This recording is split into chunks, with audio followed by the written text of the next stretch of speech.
Good evening and welcome to this week's edition of Sunday Night Live, the automotive show where we talk about all things automotive, the front of the store, the back of the store, and the middle of the store. If it's important to you, we bring on the experts to talk about it, because the better we all are, the better everybody is, because we're all part of the same business. So before we get started, just want to give you a quick update on the knees. Doing great. Did a 2.3 mile walk today. I do that every other day. And then when I'm not doing the outdoor walk, I'm doing a gym session. And at the gym, I do about 4 miles on the elliptical and then the leg presses along with some squat work. I will be at better than 100% recovery, because that's my goal and that's what I'm working towards, and I'm going to achieve it. So that's it on the health front. Today's show is a little bit different because it deals with something that affects automotive and every business. But in the automotive business, it's really important because we're kind of like a big giant ATM machine. There's a lot of money that flows in and out of dealerships, and regularly we read in automotive news and some of the other publications where the dealership got taken for X amount of hundreds of thousands or millions of dollars. I had a client that had been victim of a $1.1 million fraud scheme that was perpetrated by the controller. And although that person was arrested and subsequently sent to prison, and even though the judge ordered a full restitution from the perp, that person paid back $200,000 of the $1.1 million that was stolen. What happens to that $900,000? It's gone. As a dealer, you've worked hard, you've invested a lot of your money to build a business, and then somebody comes along and just takes that much money from you. Kind of screwed.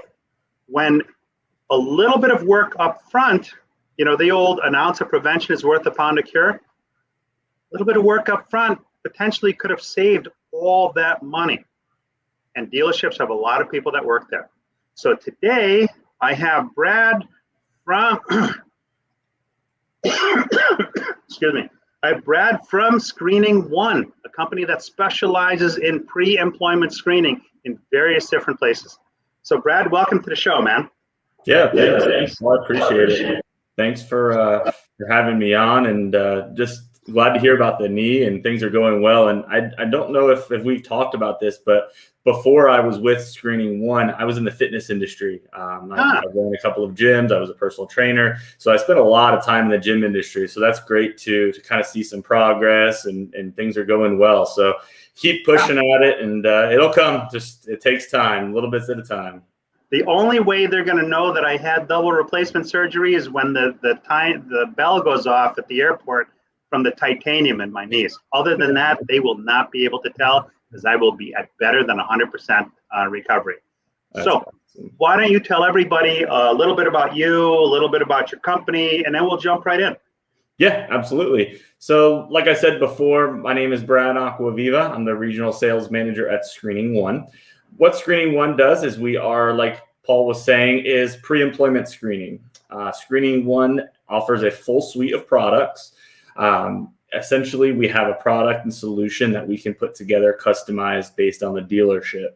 Some dealerships have different struggles. Some different dealerships have different costs, what they can pay, what they can't pay. And what we're able to do is we're able to put these particular packages and products, whether we're looking at doing drug testing, we're looking at doing criminal background checks. We want to verify previous employment at a previous dealership. We want to do a credit search to verify that the credit, that they're able to understand what it is and they're able to manage their own money in the correct ways. All of the things that you're doing to essentially do your due diligence before the particular person ends up being hired with your dealership. There's a lot to unpack there. Yes. Yeah, there's quite a bit. So there's all different levels of theft. Like I said, there's a lot of times it ends up being the controller because they have control of all the money. But it could be other departments as well. The problem is that it's a big enterprise, but yet each department seems to function on its own. And a lot of times these are people that there are warning signs there if you look. And companies may say, oh, I don't want to spend the money. But when they get taken for $1 million, they're spending the money, right? The money that, if they're not finding the money to do the pre-employment checks, the thieves are finding the money and they're walking off with it. We got a couple people tuned in here. We got John Neeb says hello. Steve Chesson from the West Coast says hi. And Michael Weldon also from the West Coast. West Coast says good evening. Mark Williamson, hello everyone. And Michael Larkin, my buddy from West Hartford. Paul, are you sure the doctors didn't make you bionic? Happy Father's Day. Yeah, I'm pretty sure I'm not bionic because I'm walking better, but I'm certainly not walking bionic. And we've got Ron Usher, says Happy Father's Day. So the employment screening, everybody thinks that today, everything's on computer and you punch in a few keystrokes and out pops a report. That may not necessarily be so because we have a very large country. We have got 50 states. And so tell me a little bit about the process. Let's say I'm a company and I've got a certain rotation of people that turn over. I've got a set staff. I come to you. How does that work? So walk me kind of through that process. Yeah, absolutely. And I think one of the biggest things, I'll kind of just take one step back. And one of the biggest things is kind of understanding what the dealership is doing today. In my experience, what the dealerships do is it's one of three things. There's going to be a dealership that does a full and complete background check. And when I say full and complete background check, they have some sort of onboarding solution that's completely integrated. They're doing a criminal background check. They're verifying any previous references or previous employers to make sure that that individual is in fact has a good work ethic, was never late to work, was essentially just a good employee, and then also a good drug testing policy. And that's probably the three big main things with the dealership that's doing what I call everything. There are some dealerships also that are doing the bare minimum, that are doing just a basic, streamlined, simple, cost-effective national background check. And that's fine too. What's that? Google. They're doing a Google search. Yeah, they're doing some Google searching, just trying to find things. But the biggest thing is people don't understand this. Criminal information is only stored under first name, last name, and date of birth. So the only way to be able to identify if the particular person is to match a name and date of birth. There's also certain identifiers such as if there's a social security number match, there's things such as previous address match, and a lot of different other things and factors that go into, making sure that the person that you say, there's a lot of common names out there, John Smith, Bob Jones. There's so many different types of common names. In a Google search, you're not going to find what you need. And a lot of times people have the misconception is, oh, wow, this person ends up being a bad person. They don't hire them. They end up getting a class action lawsuit against them, and it ends up not being that particular person. So that's why a lot of times, being able to do a full and complete background check is really important, to do that. And then also there's companies that don't do them, and there are many reasons why they don't. Some just kind of want to turn a blind eye, and they, if it happens, it happens. They get money taken. They just don't. They don't care. They don't want to spend $5, $10, maybe even $20 per applicant. And they just don't want to spend the money on doing it until, like the example you mentioned earlier, they get burned, and then they're kind of backtracking and say, hey, I should have spent the hundreds of dollars rather than losing the millions. Right. What's funny is that a car dealership, each industry has its issues, we'll say, right? And I found that In the car business and in the restaurant business, they may do the drug test initially, but this isn't something they want to do on a regular basis because, quite frankly, they're not that confident that everybody is going to pass it.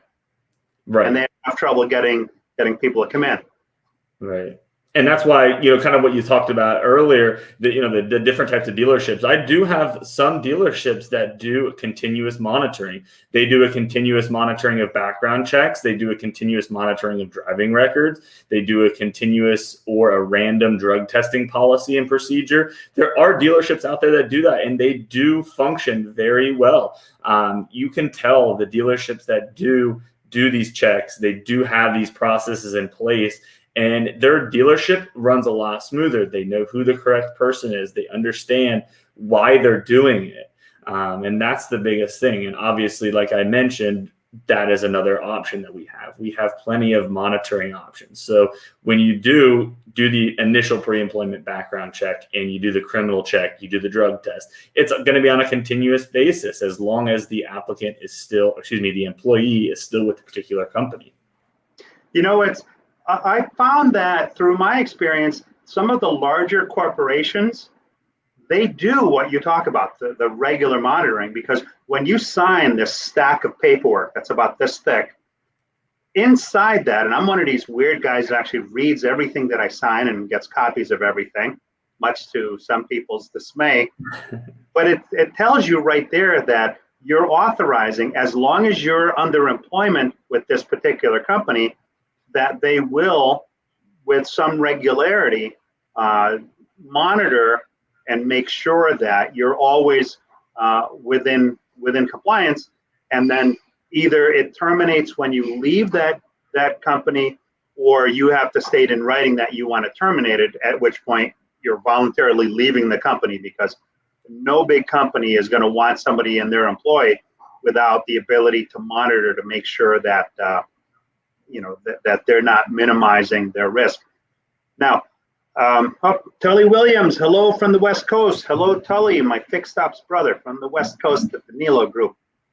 Paul, can I touch on that real quick, what you just talked about? Yeah. So you talked about the big stack of papers, and one of the big initiatives, so like I said, I've been with ScreeningOne for about 7 years, and one of the biggest things is I want to eliminate that paper. I want to be able to take that paper and make it electronic. One of the reasons being is because, as we all know, as dealerships continue to expand and grow and create different doors and overhead, they're going to need to create this process for multiple locations or even one single location. We have a feature called Quick App. And what the Quick App is all of the release and authorizations, all of the necessary information that's required by law, particular state, everything that's going to be required. Kind of like you mentioned, in that it also mentions as long as you're with XYZ employer or XYZ dealership, we can continue to run those background checks. So our Quick App feature is all electronic. It can be completely customized. All of the language and the verbiage will go into the system. The applicant enters all of the information on their own electronically, and it eliminates that paper. It eliminates you from having to sit there and filling it all out. You can fill it via, your smartphone. You can do a tablet, whatever you need to do. And that stack of paper that's like this, maybe like this. So it saves a lot of time for the individuals, whether HR or controller, even the general manager sometimes is doing all that paperwork. It minimizes their job. They're not doing that big stack of papers. They're doing a lot smaller amount as well. So I wanted to definitely touch on that. Now, you had talked about integration. Now, are you talking about having an arrangement with a company where you're the dedicated provider, so to speak? Yeah. So to streamline? Yeah. So when I'm talking about that, there's there's applicant tracking systems. There are also homegrown applicant tracking systems that organizations create on their own. Our Quick App link is a live URL. So it's, for example, www.screeningone.com/XYZ employer, all of the coding on your end. So it's a simple link, copy, paste, and you embed it directly into the system. We also have an API integration where we can connect APIs. We have an open API and we can connect it on the back end. So essentially, we have the ability to integrate with any platform or any software. So we're able to put the background screening or the quick app link directly into the whatever process or whatever system that the organization may be using. And it's a real streamlined, simple process. It's all built into the system that they currently use. Oh, that's great. Yeah. We got Mark Williamson says, we owe it to our employees to provide a safe work environment and standards of employment. My wife's coming in for the coffee.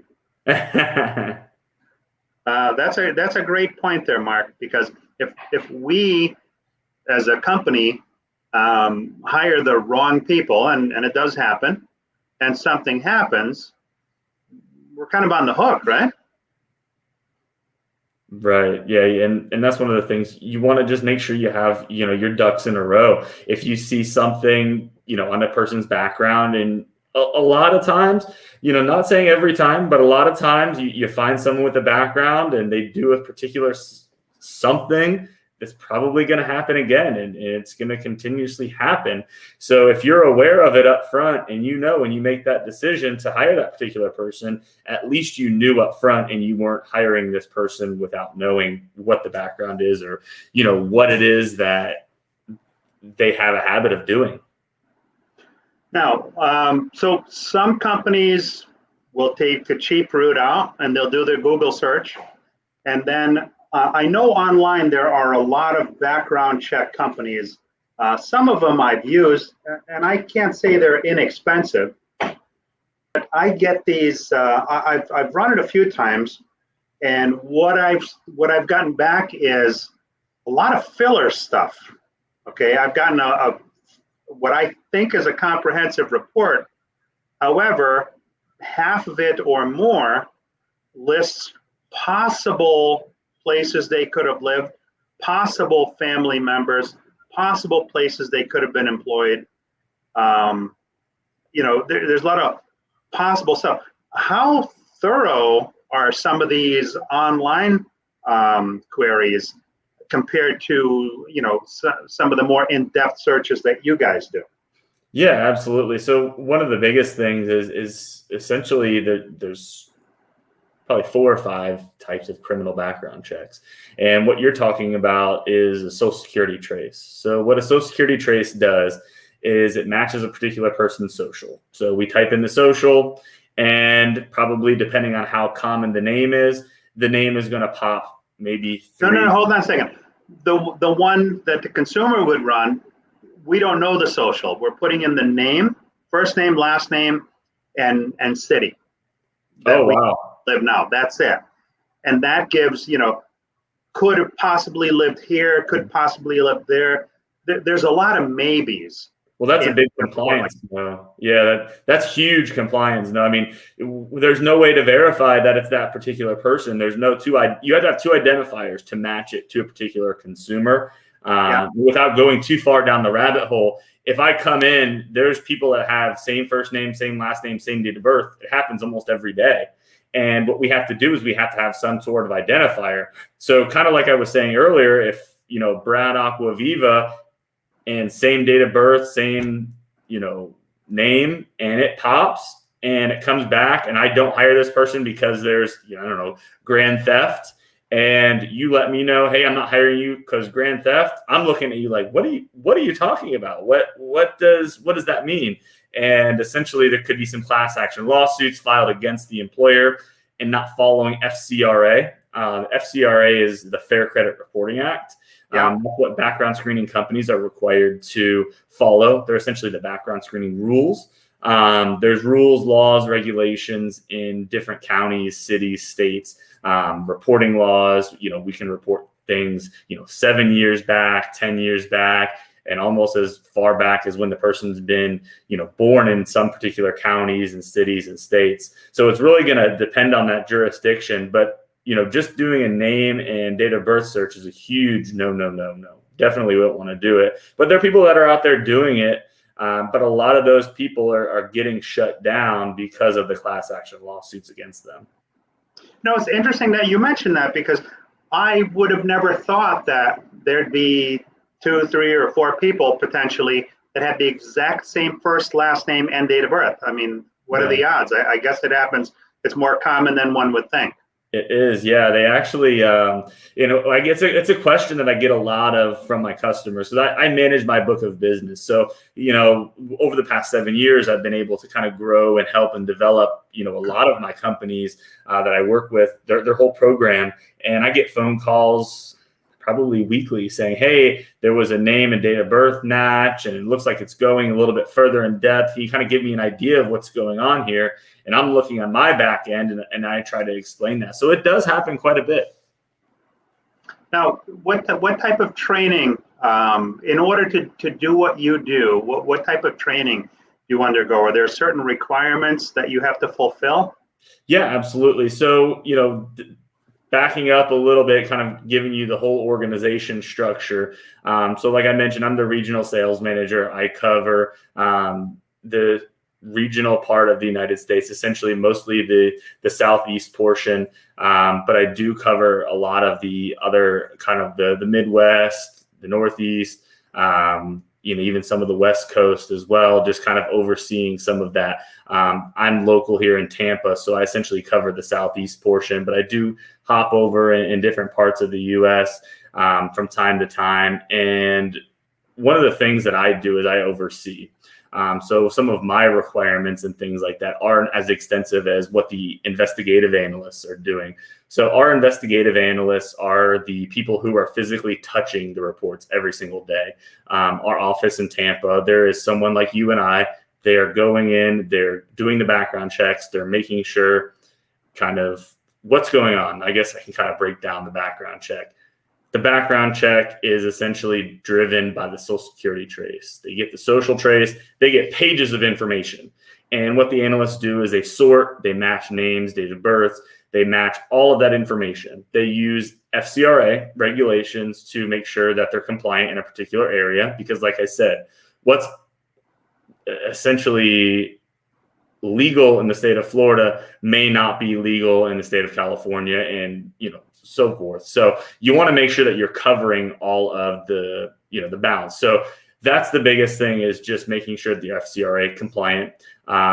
NAPBSA is National Background Screening Professional Association. We have a certification. I have the certification, and then we also have the private investigator license. The private investigator license just makes us and helps us be able to run criminal background checks in the state as well as nationally as well, and even internationally. So we have a couple of vendors that we work with internationally. So we do have international capabilities. But to kind of answer your question, it's training. There's times and times and times of training that I've undergone, and being in the industry for so long, you learn, going to different trade shows, getting the education, doing all of the right things to kind of advance the career, and making sure that you're staying up to date with all the rules, laws, and regulations. They change every day. And I would not be honest on telling you I don't know every background screening law, but that's why we do have our compliance team. We have our compliance managers who is in there every day. They're checking, or going and taking a look and making sure all of the background checks are completely compliant every single day. Well, with stringent requirements like that, it's good for a bunch of reasons. One, you better understand the data that you're looking at, right? Because you've been extensively trained on it. And two, you're more familiar with the laws as they're changing, or at least to know where to look for laws that have changed. Now, there's some 3,000 or so county jurisdictions across the country. Yep, that's exactly right. And that's the thing. It changes so often. And especially because COVID, COVID has really, really changed the background screening world. The county criminal product is what we do, is the source of all criminal records. We physically have a county court runner. Every single county throughout the U.S., we go to that courthouse. Someone like you and I physically pulls that record and provides it back. And a lot of the courthouses are closed, and we're not able to get those particular records. And some of the information that we are getting back, some of the cases have been pushed back. A lot of things are pending, and a lot of companies will not hire people that have a pending case. There's so many different types of things that have changed, especially because COVID. But we are getting out of that. I think right now there may be 20 or so counties in the U.S. that are closed, but everybody else is pretty much a full go. We are experiencing some delays in some counties, and that's just due to staffing issues. And I'm sure all of the dealerships, anybody that has to deal with staffing right now, is probably dealing with the same thing. It's getting very difficult to find employees, very, very difficult to get people to come in and work. Got a couple of comments. We have Nathaniel Abel. Happy Father's Day, everyone. Good evening. Welcome, welcome. My buddy Paul Machine. Hola, everyone. Happy Dad's Day to everyone. And every business is ultimately responsible for their employees and their partner vendors. Ultimately, they are responsible for who they hire that may not be redeemable as a person. So one would think that you dial in and you have all access to electronic records, but it sounds to me like the electronic records are probably a minority of where you get most of your data. Is there a percentage? Yeah. I mean, depending on the organization, depending on how detailed they want to get, we can run that national criminal search. So the national criminal search covers the national level database for any national level crimes. And it also includes the national sex offender registry, as well as a terrorist watch list. The issue or the problem is with that national search is it covers about 85 to 90% of the cities, counties, states in the United States. So what it'll be important to do is run and back it up with a county criminal search. So the national criminal is a database search. That's going to do about 85 to 90% of your background check.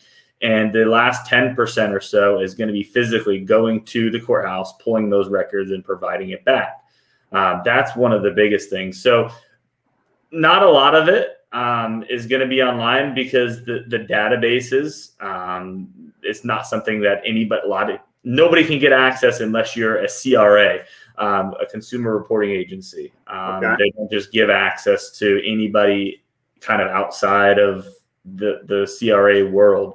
And the reason being is they want to make sure you're a legitimate company. And that's kind of one of the things that sets our organization apart. When a dealership comes on as a customer, we have a membership packet that they complete. We get all of their dealership information, making sure that they're a legitimate business. We essentially do a background check on who we're working with. We want to make sure we're doing business with organizations that they are who they say they are. So we do our due diligence on our end. It takes about a day and a half to get that particular background check done on the particular company. And then what we do is we create a username and password and we give them access into our system. So that's one of the biggest things. We do a background check and do our due diligence on the organization before we work with them as well. So then the company that hires you, they're able to dial into a dashboard or something of that nature, and then follow the process along on each prospective employee as to what each of the things are that you're looking for and where in the process those are, it sounds like. Right, exactly. Yeah. Once they get a username and password, they're able to get into the system and they're able to use that quick app feature. Like I mentioned earlier, they enter the person's first name, last name, and email address. Once that information has been entered, they hit send, an email automatically is generated to the particular applicant. And the email looks as if it's coming from the dealership direct. There's nothing to do with ScreeningOne. It's essentially coming directly from the dealership. So not only does it, help streamline your process, but it makes the dealership look a little bit more technological advanced. It's saying, XYZ dealership has sent you a release and authorization for your background check. Please click here, enter your information. And once they enter their information and sign their release and authorization electronically, their job is done. So it saves the dealership tons of time. They're entering first name, last name, and email, and their job is done. Michael Larkin says, does Brad work exclusively with car dealership background checks? Not exclusively. We do a huge amount of business in the dealership space. We have quite a few big partners and big players in the automotive space, and we're just familiar with what the needs are. Kind of like I mentioned before, there's a dealership that's not doing any background checks. There's a dealership that's doing the bare minimum, and there's dealerships that's doing kind of a full inclusive suite of products. And I've worked with all of them throughout my time. Is there a way for you to see whether or not a company is using anything, or is it, old school, kicking down doors? Most of the time it's kicking down doors. A lot of times you're able to get on. I think the biggest thing is you're getting onto a dealership, you look at their website and you look at their, what I call a career page or a jobs page, and you look on there. And if you see a dealership that has, email hr@xyzdealership.com, most of the time they're not going to be pretty tech savvy. They're probably not doing background checks. They definitely don't have an applicant tracking system in place. So all of those solutions kind of tie into one. So a lot of times you can do some of your research from their website. But a lot of times, like you said, it's just kind of kicking down doors, creating those relationships. And honestly, the biggest thing is word of mouth. And that's how it's worked. Background screening is a commodity. People that are doing it, they're telling their friends, hey, I use Brad at ScreeningOne. They've been great. And the reason is because a criminal background check, a national criminal, a lot of times is a national criminal, pretty much the same thing. But if there's some sort of pain point, whether it be my current company doesn't have the capabilities to put integrations into the system, or my background company is taking too long to get these background checks back, there's some sort of pain point, and the relationship thing is huge. And definitely the referrals, like I said, is just the biggest thing. All right, we're going to take just a moment here for a quick message.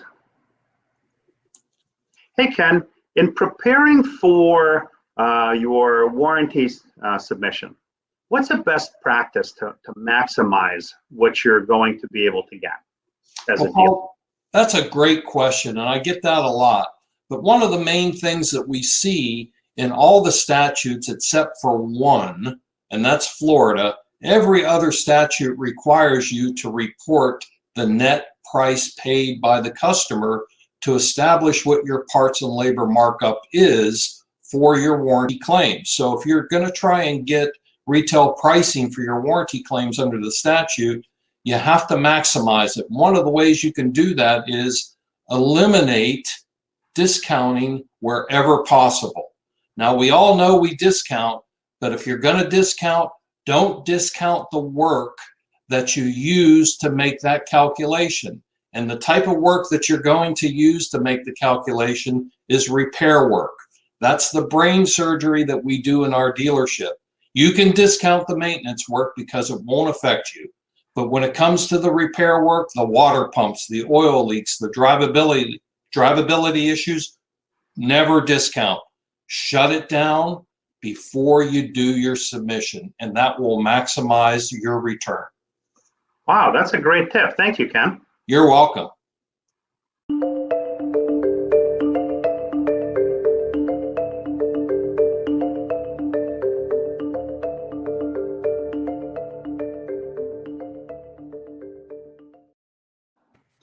That was a message from one of our sponsors. All right, so how long, before COVID, how long does it typically take to do a background check? Yeah, that's a great question. I think that's one of the biggest things is, especially in the dealership space, people want these, people on the floor. They, if they're a salesperson, they wanted them to start yesterday. They wanted them to start generating revenue yesterday, and they wanted to get them started. So the short answer is depending on which products, depending on which criminal search. So the national criminal search is going to be an instant search. That's going to come back instantly right away as long as there's no hits on the background check. However, if there are hits on the background check, what that means is we have to verify that particular hit at the corresponding courthouse. And kind of back to my previous point, criminal information is first name, last name, and date of birth. So we have a match. What we have to do is we have to then verify. So for example, we're here in Tampa, Florida, in Hillsborough County. So if we have a name and date of birth match, we have to reach out to Hillsborough County here in Tampa, and we have to say, hey, we found Brad Acquaviva, date of birth XYZ, has this particular crime. Are you able to verify that that information is accurate? And Hillsborough County will come back and say, yes, that information is accurate, and we'll report it out as reportable records found. That timing can be anywhere between instant and 36 hours. It's going to be depending on the courthouse. A lot of times we're at the court's mercy, and it's going to push that 36-hour mark. Sometimes the courthouse is great, and they're going to get it back right away. Some even give us direct access into the terminal. Some of the large counties throughout the U.S., they'll have a direct terminal where they will give CRAs like ScreeningOne direct access into their records so we can verify that information. So to answer your question, anywhere between instant and 36 hours, it's really kind of got to be dependent. If anyone ever gives you, hey, it's 12 hours or hey, it's 2 hours, it's not right. It doesn't work like that if you're running a true county criminal search. And that's in some of the larger jurisdictions. Right. So in some of the smaller ones, it's literally like what you see on TV, like a SVU episode where they show up and, there's like the cage and the records are in boxes stacked in certain places where they have to physically pull those records and then copies and provide them to you. Yeah, and it's funny because touching on that point a little bit, the state of Pennsylvania, the motor vehicle records search. So every single state besides Pennsylvania, we can pull a direct access. We go directly into the state, we pull those motor vehicle records and we provide it back. However, in the state of Pennsylvania, it requires a hard copy paper by our client. They need to fill out a hard copy release and authorization to basically register them to run motor vehicle checks. They have to physically send it to our office in Tampa, Florida. We have to physically send the hard copy that they sent to us directly to the state of Pennsylvania. And are you kidding? Yeah, no, that's the only state currently. It's snail mail, and that takes forever just to get a big state, Pennsylvania. Mm-hmm. Yeah. That's incredible. I mean, I can't believe that's what they make people go through. Mm-hmm. Yeah, it's a very, very strenuous and arduous process for the state of Pennsylvania. There's no workaround, unfortunately. And a lot of times companies will just say, hey, I'm not going to do it. And that's why some Pennsylvania employers, especially dealerships, they say, we're just not going to do it. We're just going to take the risk and just not do it. Are there companies that will hire somebody? I don't know how to word this. Contingent upon the ultimate report. Does that happen? Yeah, that happens probably 95% of the time. Most of the time, offer letters are contingent on the background check. Like I mentioned earlier, COVID, a lot of times they would do they would offer and then they would hire them because background checks were taking so long, and then they would end up doing it. Basically, if the background check came back, they would end up, terminating their employment. But pre-COVID and now that everything is almost pretty much normal in the criminal world, they're doing it contingent on a background check. So that's mostly what employers will do. Yeah, sadly for me, the courthouses are open because I have to go for jury duty next week. Man, that stinks. Like I physically have to show up. I'm hoping to get that phone call the day before that. Yeah, we looked at you. We don't want you to come. Yeah, exactly. I have too much work. Yeah. But if you put it off, then I think you can only put it off one time, and then God forbid, the next time you have to go, it's right when you have something very important to do. So yeah, exactly. Ball machine. I always say to improve your net, hire a vet. I guess the veterans have gone through a lot of screening along the way. Yeah, and that's one of the things that I talked about earlier is verifying the previous employer. We'll call XYZ dealership and say, hey, how was Brad as a regional manager? What was his role? Was he on time for work? Was he ever, confrontational, that you kind of understand the person just talking to a previous reference or previous employer. And we'll do all of those verifications, kind of back to my point that I keep always reiterating. Is it someone physically like you and I calling on the phone saying, hey, it's Brad from ScreeningOne. We're verifying for Paul. He was the general manager at your store. Can you give me a little bit more information about Paul and how he did? Yeah, he was a great employee, or no, he was terrible, blah, blah, blah. So you get an idea and do your due diligence before you hire. So, a lot of times, I think the vet is a great route to go, unless they're hopping around for a reason. If they're a vet and they keep hopping around, you see on their resume that they've been there for a year, 6 months, 2 months, 3 months, 10 days. You see a lot of hopping, then there may be a concern there. Right. Red flag for sure. Paul says, it's possible that a great person has a negative hit that may not be valid, but is legit. It's incumbent upon a dealer and leadership to huddle up and grow their new hire. My wife got out of jury duty by saying she can't breathe in closed quarters and she can't wear a mask because it causes her anxiety to amp up. I don't know if they have mask requirements in the courthouses right now. I guess I'm going to find out when I get there. There was nothing in the letter that said that. Let me just look at a couple things here. Right. So there's the background check. Then we've got drug testing. Is that kind of boilerplate pretty much the same, or are there different degrees of the drug test that companies undertake? Yeah, there's different panels, and when I'm saying panels, it's essentially the drugs that are tested. Anywhere between one panel and usually 1 to 10 is custom. That's pretty normal. And there's also a custom panel where we can run a 10, 11, 12, 13, 14, 15 panel, and that's just essentially the drugs that they're testing. Usually dealerships do anywhere between 5 and 10 panel, which is fine.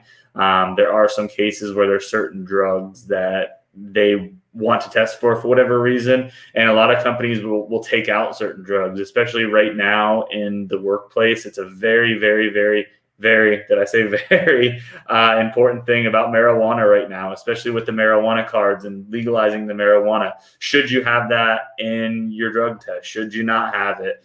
And a lot of employers are just saying, screw it, we're just going to take it out. We're not even going to keep it in there. We're just going to take it out and not have to deal with it, because there are attorneys that are going after people that are not hiring because of marijuana, because of really. Yeah, it's a very hot topic right now in HR and background screening and drug testing world. Is that because of the decriminalization of it? Yeah, it really depends on the jurisdiction, where the person's lived. If they actually have a card, they have a cutoff amount where they're only able to have a certain amount in their system. And if they have over the amount, what should you do? There's so many certain situations that are going on right now. It's very, very hot right now in the space. So there are different levels. So if somebody's a total pothead, your readings could be up here, whereas a recreational user's readings might be down here. Is that how it works? Right, depending on if you have a card too, and depending on it. And some companies will be drug free. So there are some dealerships that I know. So I guess to back up a little bit, a drug free workplace is every single drug, doesn't matter which drug. If it's a drug free workplace, they're required to do a continuous and random drug testing process. And what that is, for example, if a dealership has 100 employees, they will pull 10% of the population randomly every quarter to go do a drug test. So if they have a drug-free workplace, then they could say, hey, we don't hire anyone with any drugs, no matter marijuana, cocaine, nothing. And talking illicit drugs. So if, let's say I have a prescription for Oxy for pain, but I'm able to work perfectly fine with it, are prescription drugs outside of that, or it doesn't really matter They will pop. So it'll pop up on a drug test, and what'll happen is we have a medical review officer who reviews everything. And what the medical review officer will do is call and reach out to you and say, "Hey, Paul, looks like you tested positive for Oxycontin. Do you have a prescription?" And you would say, "Yes, I have a prescription." And they would say, "Hey, can you send me the clinic where you get it or the doctor where you get it?" We'll verify with the doctor and says, "Yes, Paul is prescribed Oxy because, the knee surgeries and all of that." And then they would clear it out, and the employer would have no idea because that's a HIPAA violation. You're not allowed to tell the employer that's your business. The employer doesn't need to know any of that. However, if you say, "No, I don't have a prescription," we'll flag it. We'll let the employer know that you tested positive for the Oxycontin, and that will be that. That brings me to another point. So now I would imagine that as an agency calling to check on backgrounds, the places are probably more receptive to having a conversation with you than, let's say, a store calling on their own, because they can't. If I work for XYZ Motors and I've got a new hire that I'm contemplating, and I call their previous employer, I would tend to think that that previous employer would be afraid to say anything bad about the person that I'm thinking about hiring. But to somebody in the business, so to speak, as you, are they more open to communicating with you than they would be to a dealership calling?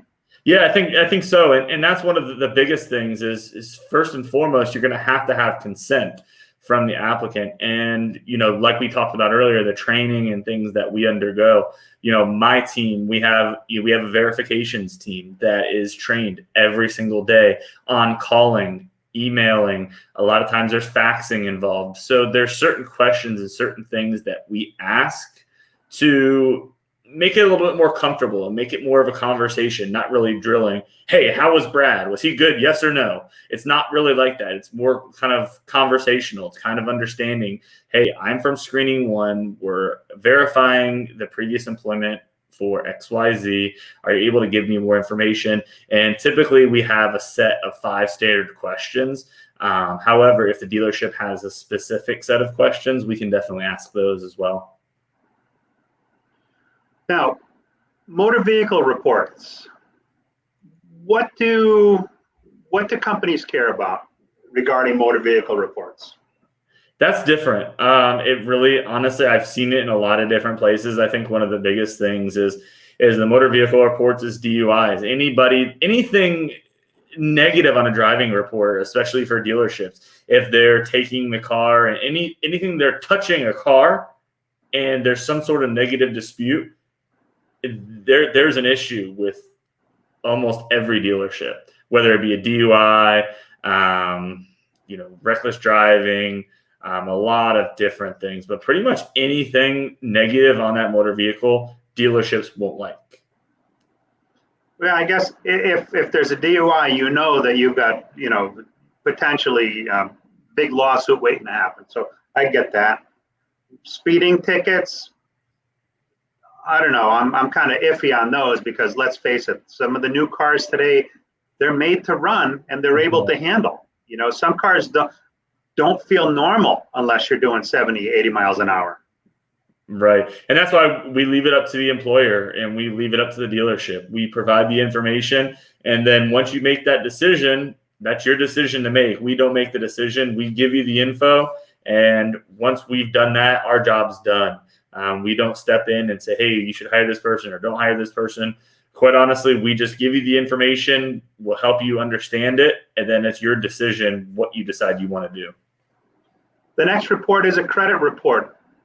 What is the importance to a company of running a credit report on employee? Does it make a difference as to what level of employee they are? I mean, if a technician has a particular score on their credit, or the controller has a particular score on their credit, are they weighted the same?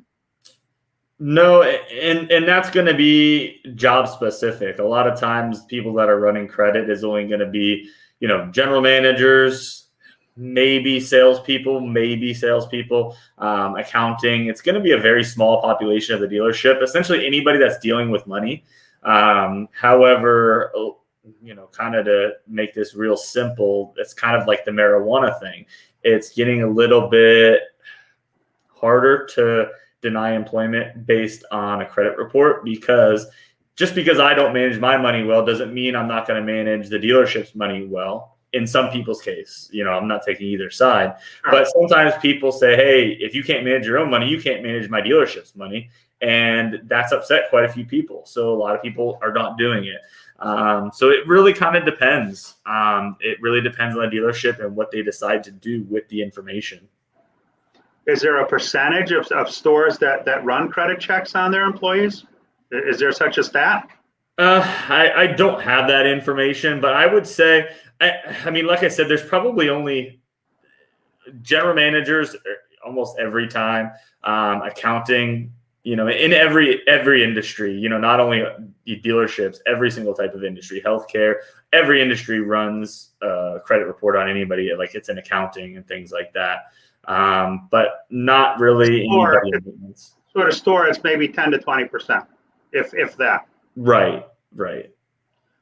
Paul Machine says, hoppers are usually PTSD that is not diagnosed. Yeah, I would tend to agree with that.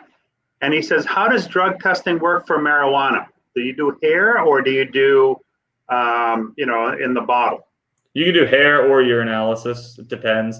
You start off with the urinalysis, then you can go to hair follicle. Hair follicle's very expensive, probably talking $150, $200. A drug test is going to be $30, give or take.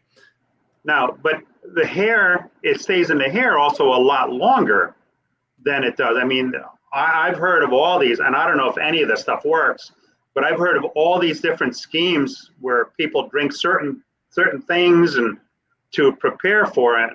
But how do you know how long it stays in the hair?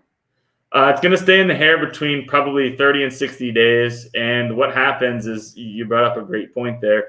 One of the biggest things is we deal with a lot of negative dilutes. And what that is, it could be a series of things. It could be a condition. It could be somebody drank a ton of water. It could be somebody drank some liver cleanse, something. There's some sort of issue. Yeah. Negative dilute, usually what we suggest as an organization is send them twice.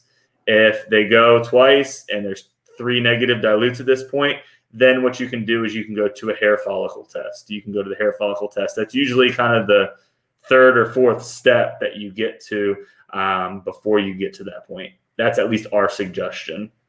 I don't know, man. I'm thinking after the first negative dilute, you know what? I changed my mind. I don't think I want to work here. It's probably not a good fit. Mm-hmm. Now, a lot of employers do that as well. Paul says there are functional recreational users and non-functional users. I've known many great functional marijuana users. Non-functioning marijuana users are easy to identify. They are written into the song by Afro Colt 45. Then I got high. Damn, if my speeding record came into question, I'm screwed. Pre-pandemic, I drove up to 5 years worth of the average driver in 1 year. Yeah, if you're on the road a lot, your exposure goes up that much more. Michael Larkin, for folks that are not hired, would you know if that person didn't get hired, could you maybe place that person to a good fit to help more of your clients? But if they didn't get hired because they flunked the test, why would you place them somewhere else, Michael? I'm losing that. Right? I mean, am I missing something? No, I mean, I think maybe if, your company is a drug-free workplace and they tested positive for marijuana, but the dealership down the road wants to accept someone that'll smoke marijuana, I don't know. But no, we really don't get into the sharing applicants. We do thousands of reports every day. We have thousands of reports coming through. we're a very big organization. We're probably about a $15 million organization. So if that kind of gives you an idea of how many background checks and how many people and things come through our system every day, that's a lot. So yeah, we don't get into that granular of details with, helping other, dealerships out. But I kind of understand what the question was. I think it's kind of a gray area myself. Yeah. Paul Machine says any employer who doesn't do a follicle test for their expensive for the expense is stepping of $10 that will cost them thousands in the future. Stepping over $10 that will cost them thousands in the future. Yeah, you're right. I mean, you can't. I don't know. A hair test, that's a tough one, because most people that smoke weed aren't going to stop smoking weed for a month or 2 months. That's just not going to happen. And Michael Larkin says, got it. You are making money from the clients. Yeah, you know what? I think it would be a difficult spot to be in, to kind of peddle in, second string applicants. I don't think that would be in the company's best interest, but that's my opinion. I'm certainly no expert. We talked about employment verification, education verification. Does that come up much? Probably for the higher level roles, maybe with a general manager if you're requiring, you're requiring some sort of degree. But it could also get into the mechanics. I know there's certain requirements if we need to verify a license. So if we need to verify some sort of license, or we need to verify some sort of tech school that the particular mechanic did go to or did not go to do all of that. When you say license, what kind of license? Like somebody that has a financial broker's license or something like that? Yeah, they had a broker's license, or like I was speaking to someone the other day. I forget the name. There's so many. So we do license verifications for every sort of industry, and it really depends. And I know there's quite a few of certs that some of the mechanics in the dealerships are required to have to work on the car. Yeah. So we can verify those licenses with whoever the licensee would be. Yeah. It's funny. Well, funny, maybe not funny, but over the years, I recall reading stories of medical practitioners, people that were actually performing medical procedures on patients when these people did not have the credentials stated. A doctor's working on somebody under the guise of being a medically licensed practitioner that didn't have a medical license at all. Yeah, there's a lot of falsification of documentation, and that's why it's getting more and more important to verify the employment and previous employment and education or license verification, because there's more and more falsification going on every single day. And the big one now, and I guess we don't really know where it's going, but now the big thing is the COVID license, so to speak. Right? That's a major gray area, because we're not sure, is it going to stand up? Is it legal? Is it not legal? And then I've heard of people actually selling fake COVID licenses. Yeah. I mean, that for me, that's just, I don't know. There's no excuse. That's somebody you want to just backhand. Yeah, exactly. Absolutely. Especially after everything we've all gone through this past year or so. That's crazy. Michael Larkin said, I read that one already. Paul Machine said, sorry for the mistypes, Paulie. I'm on my cell. No, it happens to me all the time. I've learned that I have to read something 3 times before I hit send or post, because the phone changes it on me. It changes whole words, sometimes whole sentences. Crazy. Happy Dad's Day to you, my brother. Same to you, my friend. Mark Williamson, I think Paul Machine may need to be tested. Paul Machine says, my body, my choice. It's that simple. Let's see. I want to make sure that I didn't miss anything. And then electronic I-9 verification. How prevalent is that today? Is that just everybody across the board? Is that weeding out people that are here undocumented? Yeah, and that's one of the things is doing that, especially, you know, kind of piggybacking off of the COVID things that we've been talking about is people are looking to do these electronically. We, you know, in the past, you know, you have your central location that may be in one particular area, but then you may have another dealership that's 20 or 30 minutes away.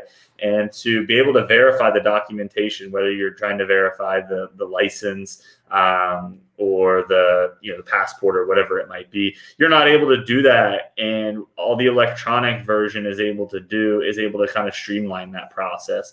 The applicant has a bunch of different options that they have available that they can go in, and it really streamlines, kind of back to my initial point, streamlines that whole process. That paperwork stack is here and it's down to here. You get everything kind of condensed down as it kind of moves through the hiring process. That's awesome. Right. Before we close out here, I just want to make everyone aware that we have our oops. Hold on a second here. How do I do this? Oh. I guess I didn't plan this very good. Hold on one second here. I'm going to remove us from the screen to just show you this.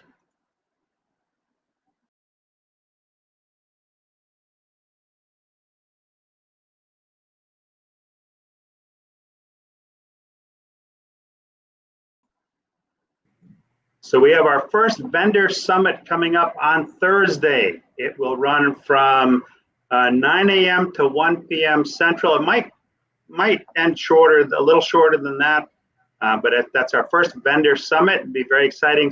Watch for some more notifications on that, more announcements that'll be coming up this week.